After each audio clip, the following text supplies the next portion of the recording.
We are not a special kind of species. Just because I'm in a robe and you're in lay clothes, it doesn't make me a special kind of species. Cut me and I bleed the same. I breathe the same air that you do. I eat the same food that you do. In fact, you offer it to me. This fabric is made of the same material that yours is. It's just a different color. That's all. I grew up in the same country that you did. I had the same teachers, we went to the same schools. My parents were just like yours. They had the same affection towards me as yours did to you. They had the same problems. I had experienced the same problems at home as every child does. All family life, every relationship has its ups and downs. We've been through all of that. All of us have. That is why I constantly remind you, I haven't fallen out of the sky. I know what it feels like. And I have gone through all that. But the Sangha healed me. The Dhamma healed me. That is all what we are here for today. I just want to impart the truth to you so that you find the answers that you seek. I know you're suffering, ladies and gentlemen. If not, put your hand up and say, no, Swami, no, I don't suffer. Do you remember the last time you got angry? Unfortunately, you do. That's the problem. I don't. I don't recall the last time I got angry. And that's not because I'm getting dementia. I can remember my past very well. It's been at least 2 years, at least 1 or 2 years, the last time I got angry. Doesn't happen anymore. Meaning, I don't punish myself. That's it. Anger is the punishment you give yourself for not practicing the Dhamma. Write that down. Whenever you find yourself angry, it is the punishment that you give yourself for not practicing the Dhamma. Don't you agree?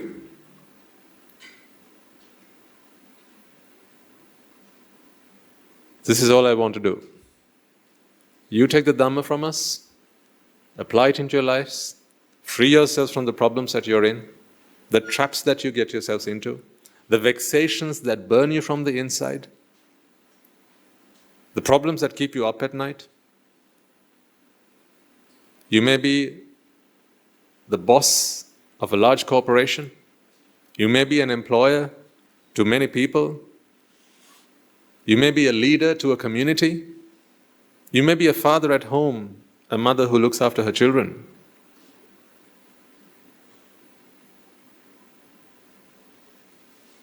But no matter where you are in society, you all suffer the same because ignorance has gotten each and every one of you.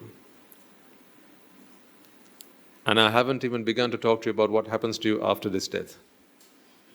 Because I know there are still skeptics in the audience. And I don't want to upset people.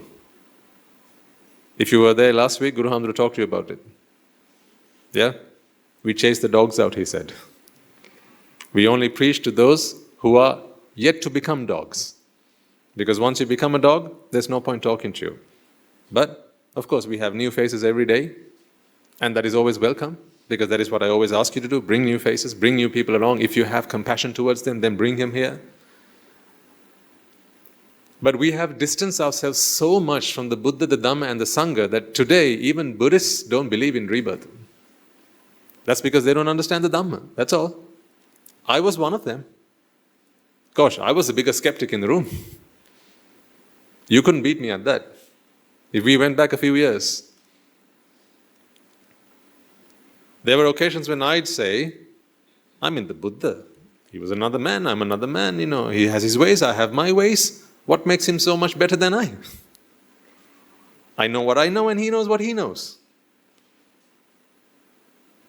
What assurance do I have that what he's saying is true? So why do I have to say what he does? Or what he says? These were questions I used to, in my sheer madness and foolishness, used to say. But today I have become his servant. only one thing happened. I listened to the Dhamma, I heeded the advice given, and I contemplated on it, as a scientist ought to do. That's why I always say, I'm not a monk. I'd much rather you think of me as a scientist in a robe, and I want all of you to be the same. Be a scientist. Use your analytical thinking, but don't just deny things on face value. Just because something doesn't make sense to you today, don't throw it away. You know, in your medicine cupboard at home, you have a first aid box. Yeah? In there you have plasters, you have bandages, you have various other things, maybe surgical spirit and so on. Why do you keep them there? If you're not injured now, why do you keep them? You keep them for when you need it, right? So just because you don't need it right now doesn't mean you're going to throw it away. Aren't there books that you bought that you were going to read someday, but you never even opened the pages? You never even opened the book or flicked through the pages? Plenty of them, right? In fact, more of the books in your library are the books that have not been read. But you went to a bookshop, you went to a bookstall, and you thought, that's a good book, I like the title, I like the author, bought it, and now it's at home gathering dust. And it's food for the termites. But one day, when you feel the need to learn something, one day when the opportunity arises, one day when you have a problem that you need to solve, then you'll be reminded, I have this book that's written on this topic, so I have to go and read it. And then that day, that book comes out of the shelf. And then you turn the pages. So in the same manner, ladies and gentlemen, I ask you, today I still hesitate to talk to you about what happens after death. I still do. Because I still feel you're not ready for it. Because there's still more ground we need to cover before you will accept it as fact. Right now, if I share some of these things with you, you'll tell me it's fiction. Therefore, there's no point in me telling you what's on the other side until you have realized what's on this side. But if you want that day to come to you sooner rather than later, all I can ask you to do is two things. One, do merits. Two, practice what you have learned. In your contemplation, in your application of the Dhamma, your wisdom will grow. You will then be able to understand things much more than you understand today. Your scope grows, your horizon broadens. You'll be able to be more open to certain concepts. But whether you accept it or not, there is a party after this. The Buddhas don't just preach things because it comes to their minds. They only speak the truth. And if you even begin to study some of the suttas in which the Buddha speaks of the four great hells and what's out there, these are the truths that he has seen through his own eyes, through his divine eye. If you even begin to pay attention and listen to some of the things that he says, and he has said about the four great hells, about the Preta worlds, about the animal realm, you can see some of it. But there are four great hells and one which is called the Niraya, which you can't even fathom what it's like. But one day I will explain to you when you're ready for it. Let's just hope that day does not come too late for you. But here's the thing though. You don't necessarily need to learn about the four great hells to escape the four great hells. That's not a condition of your escaping the four great hells. You don't need to learn about them. What you need to learn about is the Dhamma. Because no one desires to go to hell, just like no one desires to suffer, but you suffer, right? Don't you suffer? You get angry, but do you desire to be angry? No. So you understand that it's not what you desire that happens, it's what you deserve. In other words, when there are the causes for something, that becomes the effect, that becomes the result. So if there are causes for one to be born in the heavens, then you shall be born in the heavens.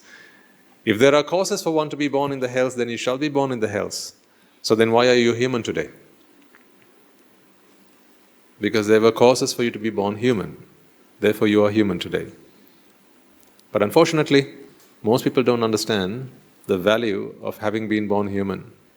Therefore, they spend their valuable human life doing things that animals can do, doing things that machines can do, and then they just while away their valuable human years. I'll show that to you in just a moment. And then you wonder why people waste their lives like this when human value, a human life, is much more valuable and much more precious because it helps you to achieve one thing and one thing alone. And that is the bliss of Nibbana.